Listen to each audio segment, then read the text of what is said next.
정의롭고 품격 있고 합리적인 중도 개혁 보수를 지향하는 방송입니다. 뉴스엔진 정답은 없다. 매주 금요일 오후 1시는 정치는 상식이다. 네, 정상. 네, 윤희석 전 대변인과 함께 합니다. 안녕하세요. 네, 안녕하세요. 네, 우리나라의 그리고 국민의힘에 언제쯤 정치가 정상이 될까요?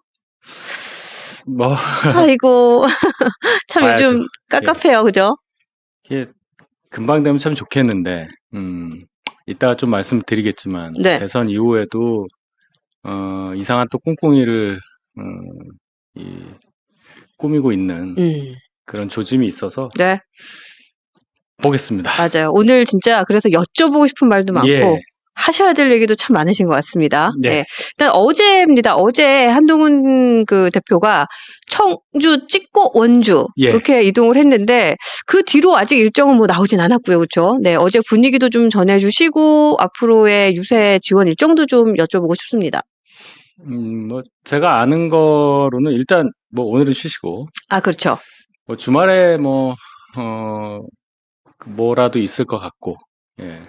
그 다음에 또 다음 주에도 계속 돌 거고, 예. 그다음에 다음 주에는 이제 사전 투표 있잖아요. 네, 예, 네. 사전 투표 관련해서도 유세를 하실 거고, 예. 그렇게 될 겁니다. 그러니까 어쨌든 계속해서 이제 선거 그 기간까지는 지금 해온 것처럼 네. 계속해서 지원을 열심히 하실 것 네. 같네요. 네. 예, 예. 그렇습니다. 그래요. 지금 사진 뭐 나오고 있는데 어제 있었던 그 여기가 원주죠. 예, 원주 중앙시장인데 저는 이제 참 그 인상 깊었던 게 한동훈 대표는 연설할 때마다 그 시장에 있는 분들을 위해서 많이 팔아주고 가시라고 그 얘기 꼭 하시더라고요. 당연하죠. 예, 예. 예. 그가 굉장히 중요합니다. 왜냐하면 네. 제가 여기서도 이제 몇 번 말씀을 드렸는데, 상인들 입장에서는 뭐 밤에 갔을 때 어떻고 또 낮에 갔을 때 어떻고 이런 말씀 드렸잖아요. 네.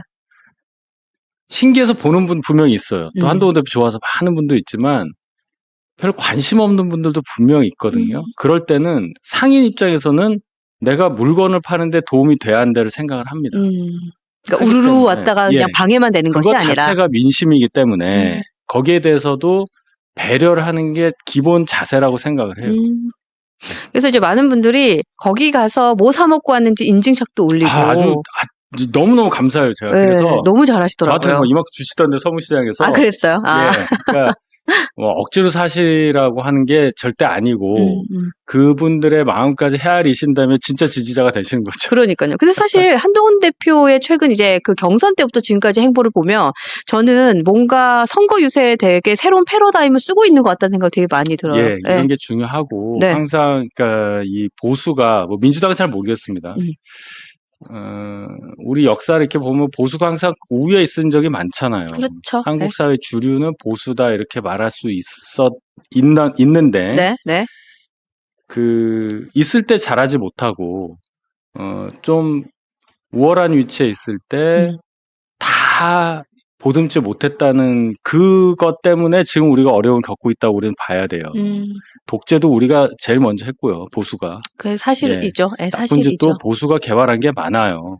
제가 이게 웃자고 하는 얘기가 아니라 그런 게 있었습니다. 그러니까 왜 지금 민주당을 이렇게 좋아하는 거야? 라고 말씀하실 수도 있겠지만, 보수를 생각할 때 당한 사람은 그거 못 잊어요. 그렇죠? 네, 그렇죠. 그러니까 이게 누적돼서 지금 여기까지 왔고, 이렇게 기울어진 게 2012년부터 제가 말씀드렸습니다. 네, 네. 우리가 착각을 하고 있는 거예요.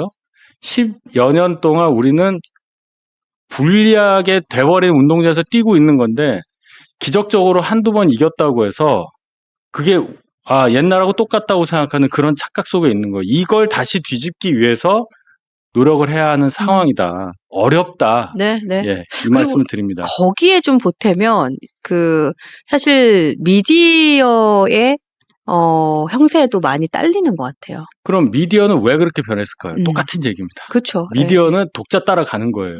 또 미디어에 종사하는 사람들이 태어나서 쭉 교육받고 있는 사람들이 신입사원으로 이제 기자 돼서 이제 하는 거잖아요. 그리고 그 사람들의 생각이 그렇게 돼버린 겁니다. MBC가 옛날에는요, 네. 완전히 보수 방송이었어요. 예. 그랬던 적도 있었네요. 쭉 그래 왔어요. MBC 문화방송이라는 데는 그런 데였습니다. MBC 사장하다가 그때는 문화공보부라고 그랬어요. 장관하고 뭐 이런 게 계속 이어졌거든요. 맞아요. 청와대 대변인이 MBC 사장 가고 막 이랬단 말이에요. 근데 그럼 지금 MBC랑 그때 MBC랑 다른 회사냐? 같은 회사입니다. 같은 회사인데 오죽하면 프로야구단도 만들었었잖아요. MBC 청룡. 전두환 정부가 하라고 하니까 한 그 정도였단 말이에요. 물론 아주 옛날 얘기긴 하지만. 근데 MBC가 왜 이렇게 바뀌었느냐? MBC에 이제 들어오는 신입 기자들부터 해서 생각이 조금씩 바뀌는 거지. 그런 사람들이 들어가는 거죠. 또 그 시기 그런 사회상을 반영하는 겁니다. 그러면 이제 다시 생각해 보면 지금 우리 어린 아이들이 이게 보수색이 짙어졌다 이런 얘기보다는 합리적인 사람으로 커가고 있어요. 그러면 이 친구들이 세상을 보는 눈을 조금 더 밝게 보도록 정상적으로 보도록 해주는 역할만 해도 우리는 합리적이니까 앞으로는 우리 쪽으로 더 우호적인 환경이 조성될 가능성이 크다고 저는 확신을 해요. 네. 그래서 사실은 지금 73년생 한동훈 대표의 역할이 되게 많이 기대되기도 하고 또 굉장히 중요합니다. 희망을 갖게 되는 것 같아요. 예. 진짜 만약에 한동훈 대표와 또 우리 윤희석 전 대변인 같은 분이 보수에 안 계셨다면 보수의 지지자분들이 어떤 희망을 가질 수 있었을까라는 자괴감 사실 좀 들었어요. 그래서 한동훈 전 대표는 이제 이거 해야 돼요. 약간 어디 못 갑니다. 맞아, 역사적인 소명 사명 예. 같아요. 예. 예. 이거는 이제 이분은 뭐 해야 돼. 우리가 어떤 식으로든 이분을 일 시켜 먹어야 돼요. 네, 일 시켜 먹도록 하겠습니다. 밀고 가서 역할을 하시도록 그렇게 해야 됩니다. 근데 사실 어제 그 청주에서의 유세를 이제 직접 보진 않으시고 또 매체를 통해 많이 보셨잖아요. 네, 제가 어제 방송이 6개 있어가지고. 6개. 근데 이제 보시면서 어떠셨는지 사실 그냥 전과 후로 나눠질 정도로 저는 되게 표현이 과격해졌다, 시원했다. 표현이 세지고 선명해졌죠. 네, 네. 그러니까 뭐 친윤 떨거지. 깜짝 놀랐어요. 이런 발언도 이제 하시고 네. 민주당으로 표정 보세요. 표정. 맞아요. 표정과 말투가 맞아요. 전에 없던 한동훈이란 분이 저런 감정 표현도 하는구나. 저 정도의 전투력을 탑재하고 왔다고 이런 느낌. 그만큼 이 선거가 얼마나 그 전 단계에서부터 잘못돼서 여기까지 왔느냐를 제일 실감하는 그런 분위기 때문이에요. 그러니까 이 장면 있잖아요. 이렇게 얘기하면서 뭐 말씀하신 거 있잖아요. 네, 네. 그게 이제 왜 김문수 안 써있냐 이 얘기잖아요. 근데 옷에, 그렇게 만든 거예요. 그러니까. 당에서 만들어 준 거란 말이에요. 그래서 왜 그럼 이름이 없느냐? 한덕수가 될 걸로 생각하고 미리 안 찍은 거죠. 그렇죠. 그 일주일 5월 3일에 딱 정해진 게 최종이었으면 준비했죠. 그렇죠. 5월 11일까지 그 등록을 하는 건데 그걸 못 한 거 아니에요. 그러니까 그 기간 동안에 짧으니까 미리 이렇게 만들어 놓은 거 어떻게 해. 그러니까 다 나눠줘서 이거 이름 없는 것도 다른 분들도 많이 입었어요. 뭐 나경원, 안철수, 뭐 김용태 다 입었단 다 입었어요. 말이에요. 맞아요. 이거 가지고 시비 거니까 그 얘기 하는 거예요. 친윤 떨거지들이 이렇게 얘기를 한 겁니다. 네. 그다음에 이제 뭐 경선 과정 우리가 뭐 잘 알지만 이런 짓을 해놓고 이제 와서 내가 도와주는데도 뭐라고 하니까 그리고 역으로 생각해 보세요. 홍준표 시장은 탈당까지 했어. 근데도 돈 들여서 하와이까지 4명이나 보내서 당 돈으로 갔다는 거 아니에요. 네네. 뭐한 짓이냐는 거지 이게. 근데 이제 보면 대구와 부산에서의 일정에서는 그렇게 과격한 언어가 나온 건 아닌데 사실 청주부터 그렇게 나오기 시작했고 근데 사실 그 기점은 당권 파리에 대한 얘기가 폭로된 시점으로 저는 보여졌거든요. 그러니까 그게 어떻게 기폭제가 됐나라는 생각도 좀 했어요. 그럴 수도 있어요. 저도 그것이 영향을 안 미쳤다고는 안 봅니다. 사실 해도 너무하니까. 그리고 이제 여기에 제가 전 방송에서는 그냥 대충 뭐 이런 얘기 왜 하냐고 넘어갔지만 명태균 이슈가 이제 또 올라와요. 슬슬 나오더라고요.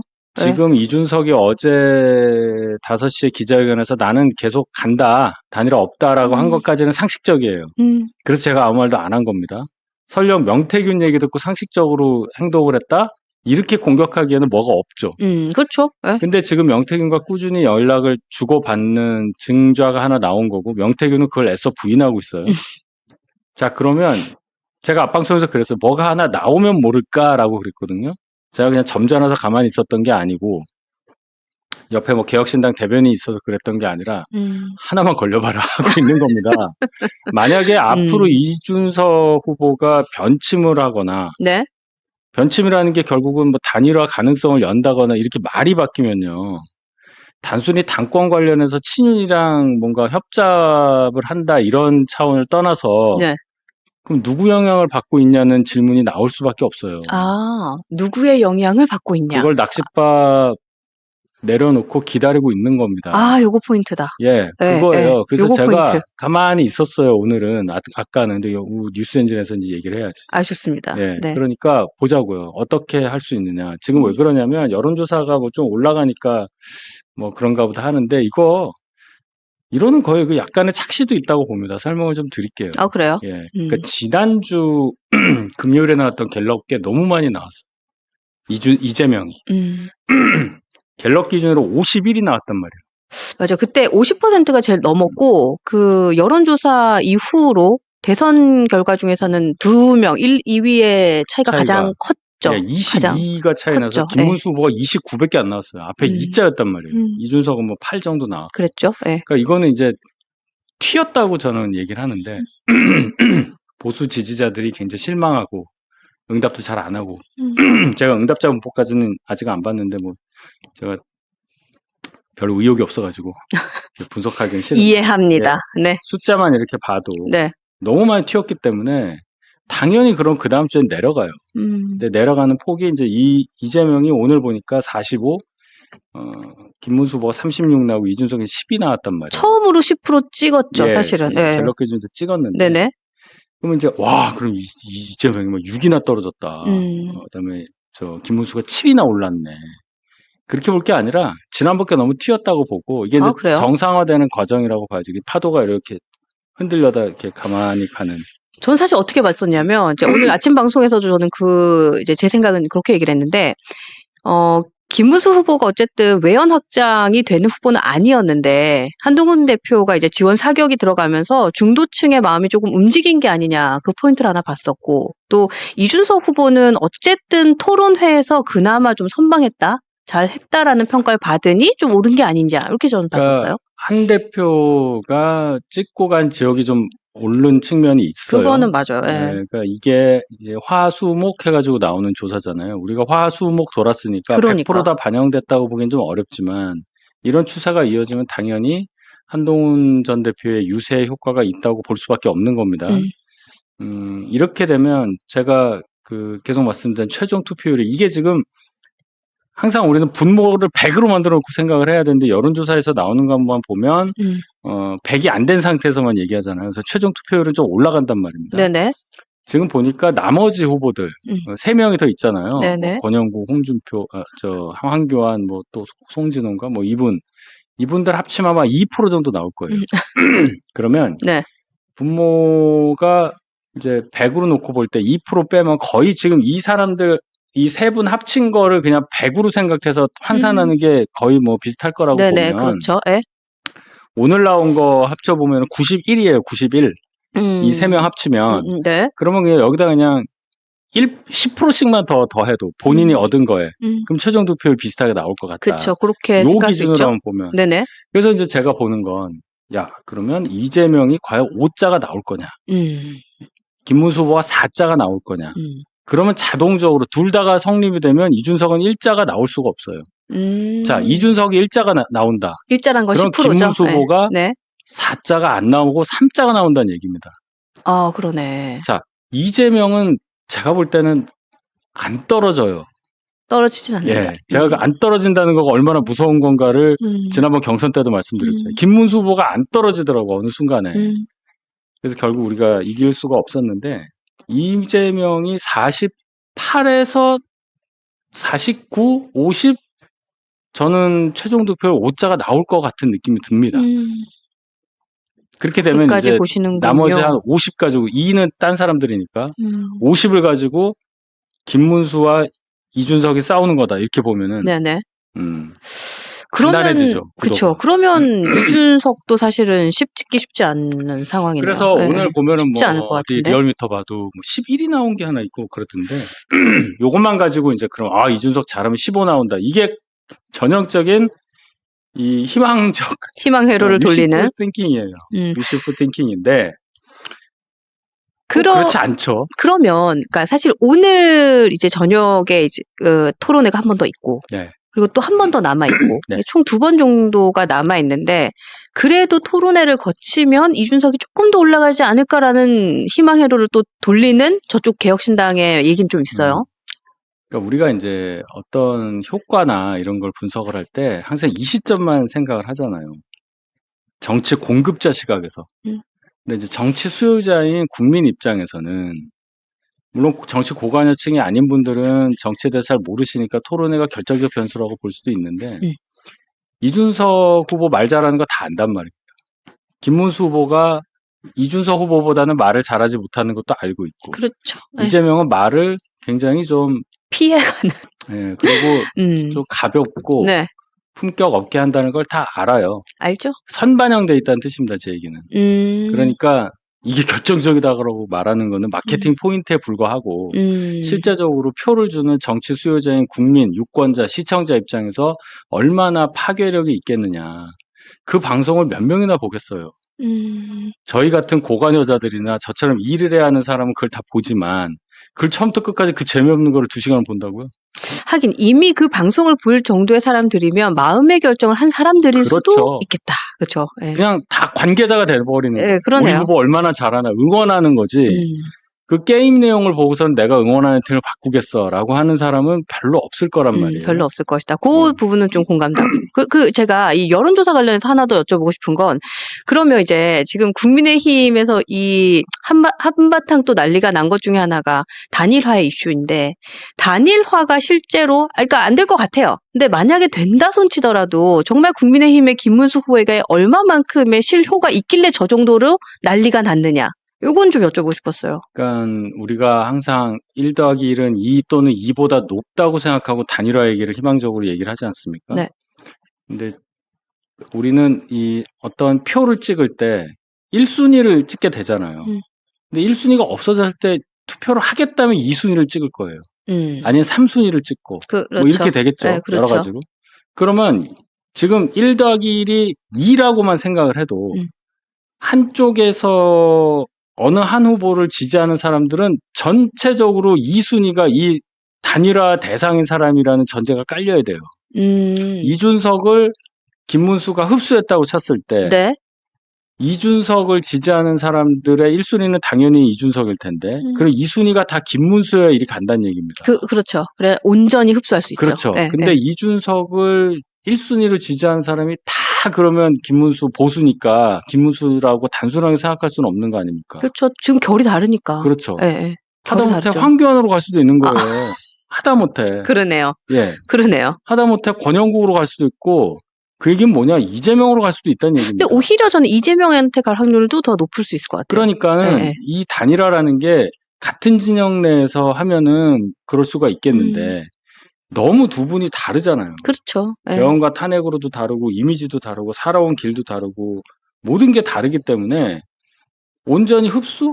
예를 들어 회사가 A 회사와 B 회사가 합쳤을 때 시너지 효과가 나서 사업을 잘할 수 있느냐를 볼 때도 너무너무 다른 조직과 너무너무 다른 일의 프로세스를 가진 그 회사가 합병이 됐을 경우에 생산성이 향상이 되겠느냐 이런 거를 얘기하는 거예요. 아마 웬만한 직원들이 이직을 할 거예요. 그렇죠. 이탈하겠죠. 그 얘기입니다. 바로.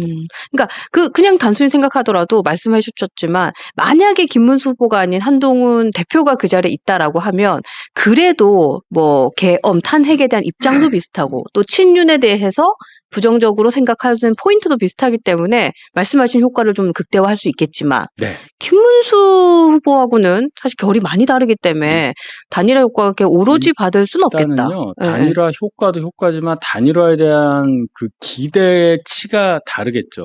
일단 한동훈 대표가 후보가 됐다면 이재명의 이 불변의 50% 이걸 허물 수 있었을 거예요. 그거 이재명 완전. 공격을 통해서 맞아요. 몇 프로라도 뺄 겁니다. 이렇게. 맞아요.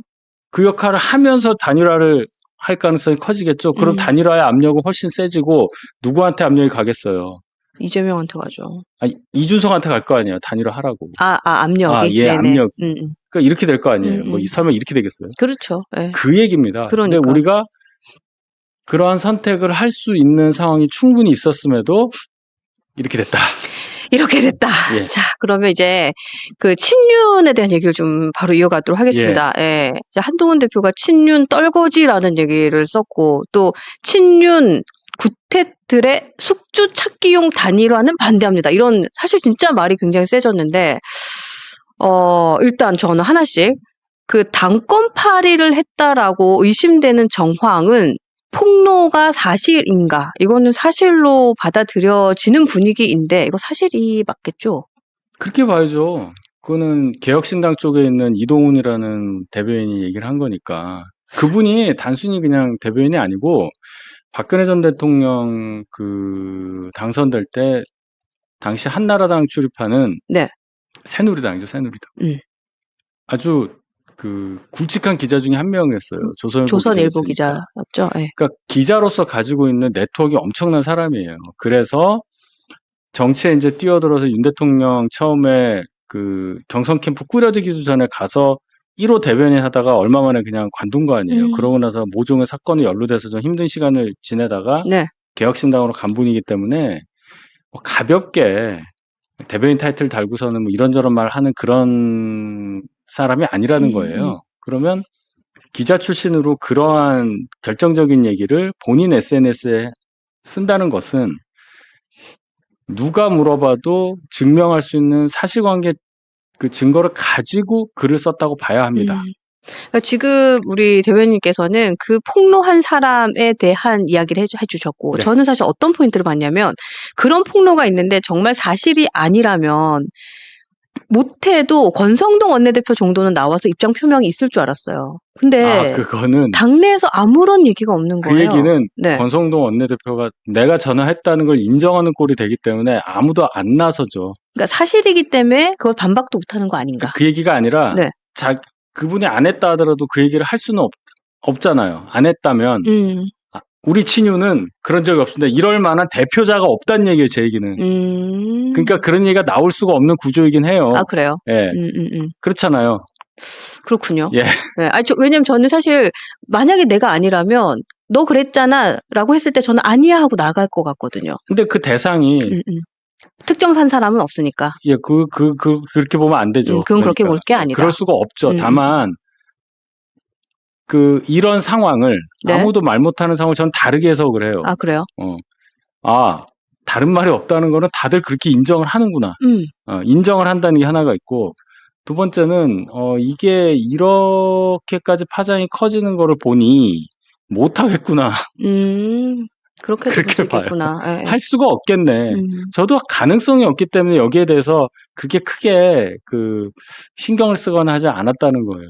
이준석이 대표를 안 해봤으면 모르겠는데 대표도 한 번 해본 입장에서 한 번 쫓겨나 봤는데 두 번은 못 쫓겨나겠다 이렇게 보겠습니까? 그렇죠. 예, 그러니까 제가 당한 게 있으니까. 친윤의 썸바디가 본인들이 생존하기 위한 숙주를 찾는 데 있어서 숙주를 잘못 고른 거죠. 그러니까 이준석밖에는 숙주로 삼을 사람이 없다는 아주 곤궁한 처지를 말해주는 거라고도 봐요. 그렇기도 하네요. 예. 근데 이제 오늘 아까 말씀하셨던 이동훈 이 공보단장이 김현정의 뉴스쇼에 나왔었어요. 근데 거기서 보니까, 그러니까 추가적인 폭로 아닌 폭로를 얘기를 했는데, 그러니까 대선 끝나고 전당대회를 하면 이준석을 데리고 와서 세웠을 땐 한동훈을 이길 수 있다라는 식으로 얘기를 하더라고요. 그러니까 친윤들의 계산은. 그러니까 그렇다면 지금 이준석은 물 건너간 것 같고, 그러면 저러한 계획으로 또 다른 숙주를 계속해서 찾고 있겠구나라는 생각도 좀 들어요. 숙주가 없어요. 숙주는 근데 없다. 네. 숙주가 없으면 바이러스는 죽죠. 그렇죠. 또 죽어야 되고. 세균은 죽습니다. 그러니까 저 얘기는 이준석으로 예를 들어서 왔어요. 네네. 와서 뭐 단일화도 하고 뭐를 해서 그다음에 당권을 가는데 이준석이 그럼 친윤의 힘으로 당을 어떻게 접수하겠다?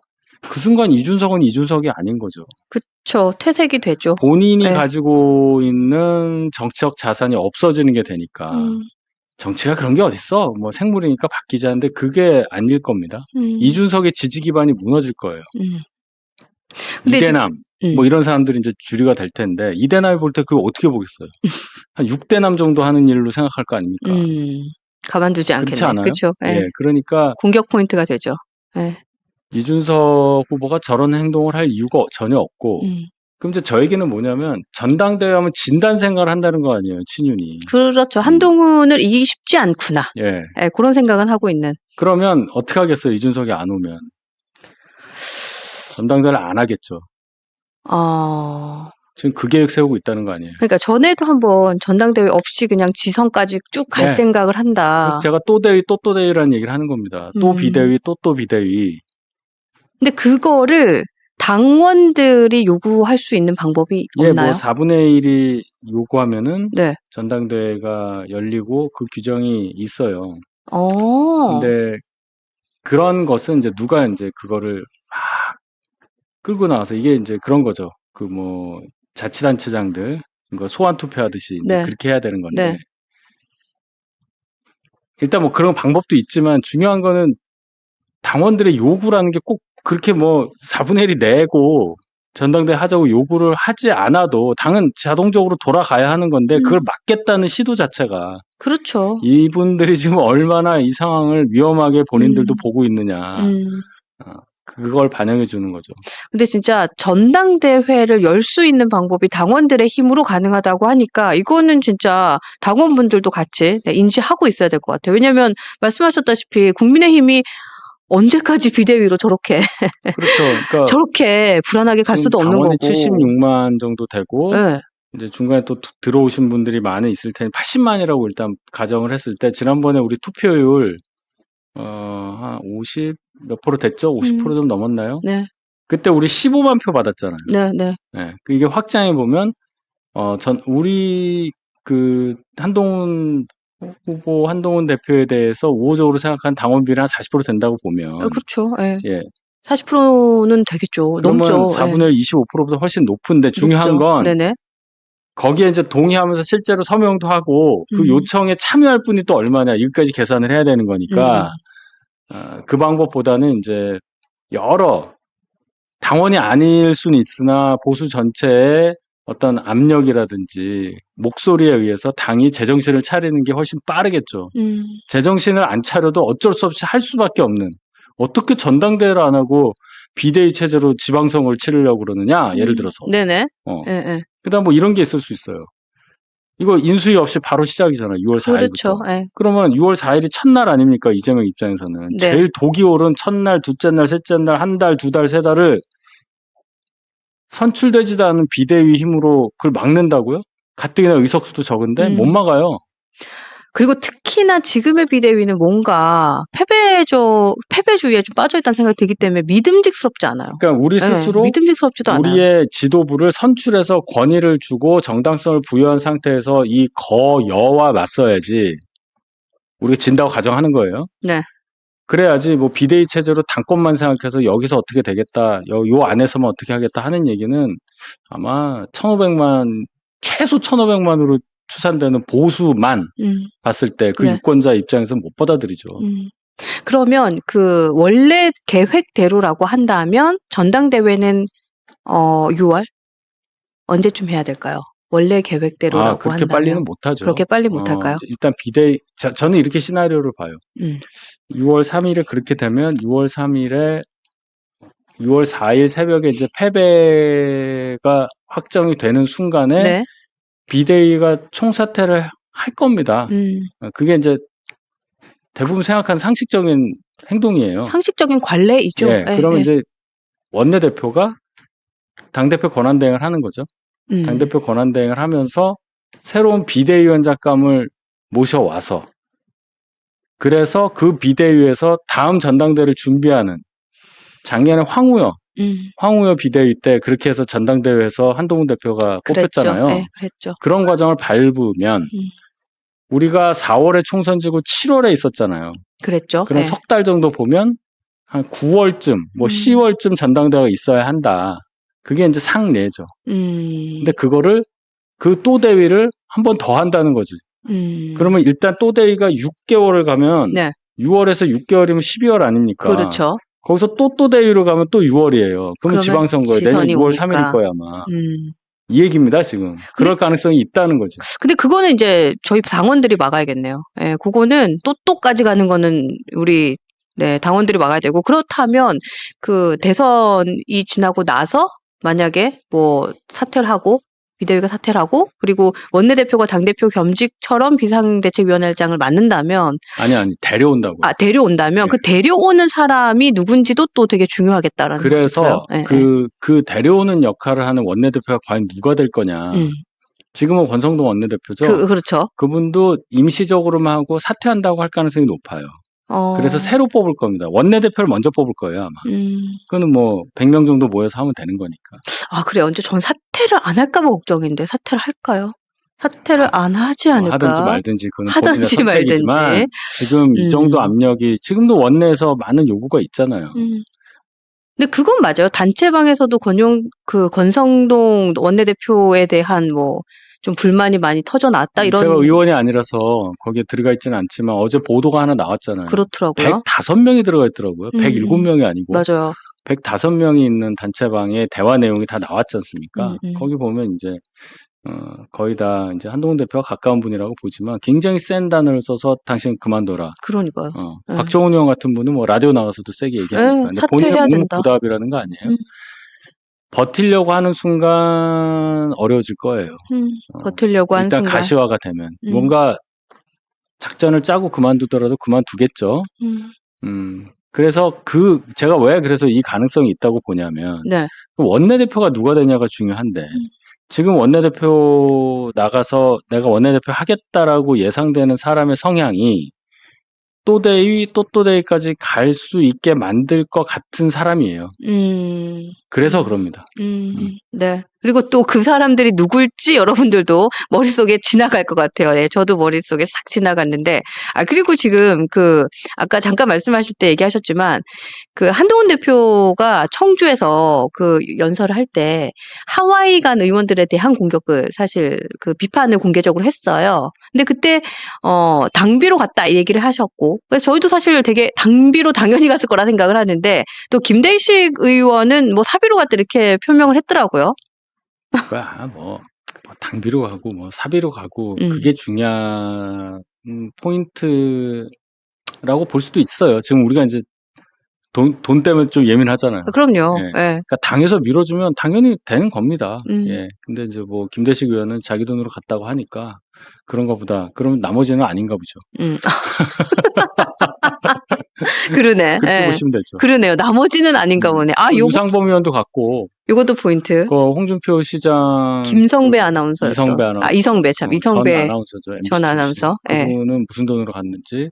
조광환 전 남양주 시장은 무슨 돈으로 갔는지. 근데 그거 뭐 그런 것까지 우리가 일일이 영수증 받아가지고 어디서 돈을 냈는지 그것까지 지금 그럴 상황이 아니죠. 근데 제가 이제 이걸 여쭤본 이유가 그러니까 이런 거죠. 그러니까 사실 그러니까 한동훈 대표가 참가했던 경선을 기준으로 해서 전당대회부터 그러니까 후보 경선부터 지금까지 쭉 생각을 했을 때 이게 공당에서 있을 수 있는 일인가라는 생각하는 일들이 되게 많았잖아요, 지금. 예. 근데 이것이 저는 다음 전당대회 이후 당대표가 제대로 세워져야지 이러한 사실들이 좀 정확하게 잘 밝혀질 수 있을 것 같은 거예요. 근데 그러니까 전당대회 이후에 당대표가 섰을 때 당에서 리바이벌 되지 않아야 되는 이러한 무수한 이상한 일들을 제대로 짚고 넘어갈 수 있는 그런 뭐 당규나 이런 것들이 좀 있는지도 좀 궁금해요. 그냥 넘어갈 수 없는 일들이 너무 많잖아요.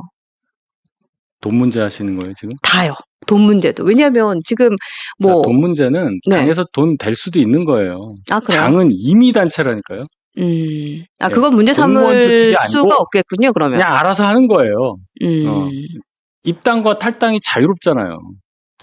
그렇죠. 네, 그러니까 그렇죠. 굉장히 물론 누구 사람을 뽑는다거나 이런 거는 굉장히 정교하게 돼 있지만 이런 어떤 뭐 비용 지출하는 데 있어서 그렇게 엄격하지 않아요. 그렇다. 당 일을 한다고 인정되면 당대표가 하라고 그러면 하는 겁니다. 예, 그런 거니까 너무 그 관점으로 보시지 마시길. 그래요? 제가 또 너무 민감했군요. 그러니까 돈 문제 가지고 그러실 이유는 없어요. 그래요? 왜 그러냐? 자, 그러면 한동훈 대표한테 당에서 안 대줬느냐? 우리가 섭섭하게 생각할 수는 있지만 그건 거예요. 문제 삼을 건 아니다. 그런 식으로 줄 수도 있지. 그러니까 왜 안 주냐 항의할 수 있어요. 항의할 수 있으나 뭐 그건 뭐 저 사람도 안 좋은데 그 당이 재정이 어떻고 이러면 할 말이 없는 거예요. 이게 딱 정해져 있는 게 아니란 말입니다. 자, 그러면 돈 문제가 아니라 이제 룰에 대한 문제라던가 무슨 아니면 룰이요? 그러니까 예를 들면 후보를 경선 과정에서 그러니까 뭐 투표하는 방식 같은 것도 당원들의 투표권을 더 범위를 넓혀줬다던가 이러한 것들부터 그거는 선거관리위원회에서 정할 수 있게 돼 있기 때문에 그거를 규정상 잘못됐다고 말할 수는 없는 겁니다. 네. 그러니까 그 역시도 뭐 그 안에서 회의를 하면서 선관위에 우리가 누군가 들어가서 이렇게 갑자기 1,000원만 한 번 내도 하게 하면 어떡합니까라고 했어야 하는데 안 했다고 해서 그게 무효가 되거나 하진 않죠. 다만 이제 이 얘기는 할 수 있어요. 제가 항상 그때 이후로 얘기를 하지만 네. 새벽에 그렇게 공고를 내고 1시간만 딱 후보 접수를 받아서 받고, 날치기 하듯이 한 거 그것에 대해서는 문제 삼을 수가 있죠. 이거는 기본 원칙에 굉장히 어긋나는 거고 민주적 정당성에 그리고 공고라는 원칙 누구나 안 상태에서 그렇죠. 공고라는 게 그거잖아요. 편의점 알바도 붙이는 거 아닙니까? 네, 그렇죠. 그거 없이 딱 한 명만. 왜 그러냐? 김문수 후보 측도 준비를 했다니까요. 재공고에 대비해서 서류를. 근데 담당자가 잤다는 거 아니에요.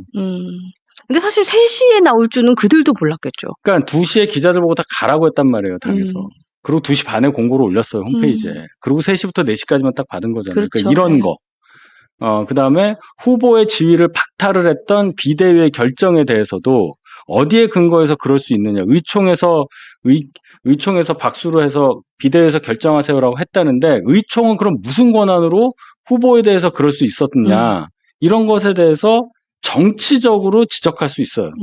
그것도 정치적으로 지적할 수 있다. 그럼 윤리위에서 할 수 있죠. 그리고 또 한 가지는 예전에 이제 한덕수 권한대행의 옆에 서 있었던 우리 당 사람들. 그는 볼 것도 없어요. 그건 해당 행위고. 후보를 낸 정당에서 그 당의 후보가 아닌 다른 사람을 돕는 것 자체가 해당 행위예요. 그러니까. 선거법 위반이고요. 그래서 그러한 것들이 사실은 당의 기강을 세우는데 좀 확실하게 좀 밝혀질 것들은 밝혀지고 또 책임을 물을 건 책임을 묻는 과정들도 필요하지 않을까 싶은 생각이 들어요. 필요하지 않을까가 아니라 해야 된다니까요. 해야 되죠. 지금 이 얘기는 우리가 권한을 가진 이후에 이제 할 얘기인데 미리 이제 얘기를 하는 겁니다. 그리고 누가 잡아도 이거 그냥 넘어갈 수가 없는 거예요. 이거 맞습니다. 어떻게 넘어가요? 그러니까요. 그래서 사실 그런 부분에 대해서도 당원분들이 그러니까 우리가 무시당했다. 또 당이 너무 건강하지 못하다라는 생각을 하기 때문에 이런 부분들은 진짜 제대로 좀 짚고 넘어갔으면 좋겠다. 그래서 제대로 당을 대표할 수 있는 인물이 세워져야겠다라는 생각을 하게 되는 것 같아요. 여러분들도 아마도 그런 생각으로 좀 화도 많이 나시는 것 같고 또 다음 전당대회에 대해서도 기대를 많이 하시는 것 같다라는 생각이 듭니다. 그래요. 오늘 뭐 여론조사 얘기부터 해서 계속 그 얘기를 하는데 아까 어떤 분이 질문 주셨던 내용도 좀 읽어보고 얘기를 좀 드리고 싶은데 안철수 의원에 대한 얘기를 많이 하시더라고요. 그러니까 아까 우리가 친윤에 대한 뭐 숙주를 찾는데 사람은 없다 이런 얘기를 잠깐 하셨는데 혹시 안철수 의원이 뭐 친윤과에 뭔가 결탁이 있는 게 아니야라는 의견도 계속 많이 올려주시더라고요. 질문이 너무 못됐나요? 어려워요. 예. 안철수 의원이 이제 본인은 그렇게 생각하는 것 같아요. 본인은 그렇게 생각한다. 그러니까 자꾸 뭐 한동훈 후보 보고 유세 나와라 지난주에는 당을 위해 뭐 어쩌고저쩌고 얘기를 하는데 그래서 제가 여기서 한번 얘기했죠. 난가병에 또 걸린 것 같다. 보세요. 자, 1등 김문수 요번 경선 때 이제 대선 끝나고 뭐 정치 계속 하리라고 예상이 안 되고 2등 한동훈은 다 맡고 있고 3등 홍준표 은퇴했고 그럼 나네 그렇게 생각을 하겠죠. 여기서도 또 난가? 여기서도 난가? 나의 시대가 왔구나. 여기선 드디어 난가? 그러니까 주류와 굉장히 협조하는 모습을 보이면서 저희 당에 뭐 한 20년 정도 있었던 사람처럼 이렇게 얘기를 하는 건데 그렇죠. 세력이 없어요. 세력이 없다.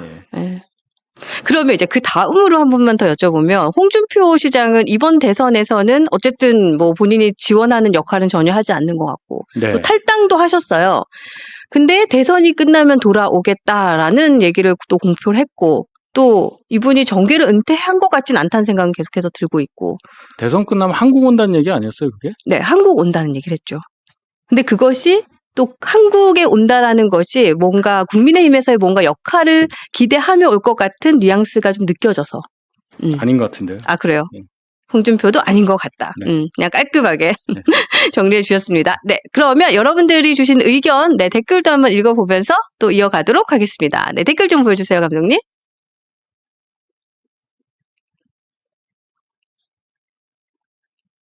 근데 확실히 우리 윤희석 전 대변님 오시는 날에 이 댓글로 의견을 제일 많이 주시는 것 같아요. 그래요? 예, 예. 그러니까 슈퍼챗을 이용해서 하시고 싶은 문자도 말씀을 많이 주시던데. 그쵸, 네. 가장 많이 주시는 것 제가 같아요. 하나 말씀드릴 게 어떤 네. 분이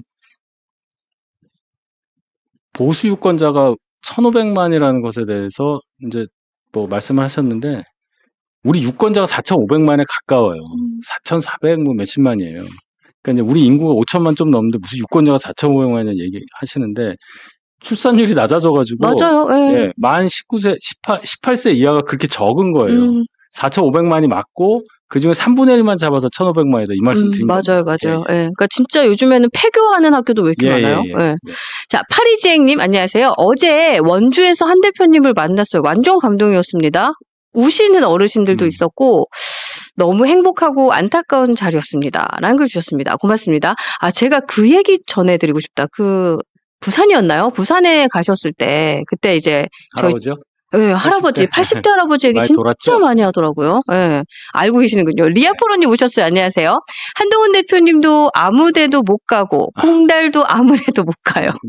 무병장수하겠습니다. 무병장수 나란 일 해야 합니다. 아이 그러니까요. 완전 그럼요. 동의합니다. 그럼요. 네, 현수님 고맙습니다. 감사합니다. 네. 404040 미니님, 요즘 친윤 쪽 움직임이 이준석을 믿는 듯 극우들도 화나네. 뭐 이런 글도 주셨는데, 어쨌든 이준석은 아닌 것 같다. 본인이 거기에 뭐 대응하지 않는 것 같다. 쇼코님, 투표는 각자 알아서 하는 거죠? 저는 내란 우두머리, 단일화 사기꾼, 경선 구태타, 정과 적희 뚱쭉쭉쭉 적어주시면서 생각을 좀 해보려고 합니다라고 투표 의사에 대해서는 조금 비관적인 의견을 주셨습니다. 네, 열목그 시전님 오셨네요. 안녕하세요. 예, 고맙습니다. 송은혜님 고맙습니다. 네, 다 읽어드렸어요? 네. 고맙습니다. 여러분들의 의견도 제가 읽어드렸고요. 네, 오늘도 여러분들 많이 오셨고 또 요즘에 댓글을 보면 좀 화가 많이 나 있으신 거를 좀 느껴지는 것 같아요. 저도 화났는데. 그러니까요. 여러분들 마음이 또 여기 오셔서 좀 달래졌으면 좋겠습니다. 막상 유세하고 하니까 한 대표가 됐었으면 이거 이기는 건데 다 그 생각하시는 거 아니에요. 맞아요. 그래서 이제 제가 서문시장에서도 어떤 얘기를 제가 주로 들었냐면 의미 있는 것만 전달해드리면 아깝다는 말을 많이 하신단 말입니다. 한동훈 대표가 아깝다. 그래서 뭐 이번은 어쩔 수 없는 거고 그럼 이분들이 그러면서 저한테는 이제 끝까지 잘 도와줘라 뭐 이런 얘기란 말이에요. 그러면 이분들은 미래에도 그러니까 미래 지도자로서 한동훈 전 대표를 굉장히 높이 평가하고 있다. 어떤 미래 지도자, 미래 리더라는 그런 확실한 각인 효과를 남기고 왔다.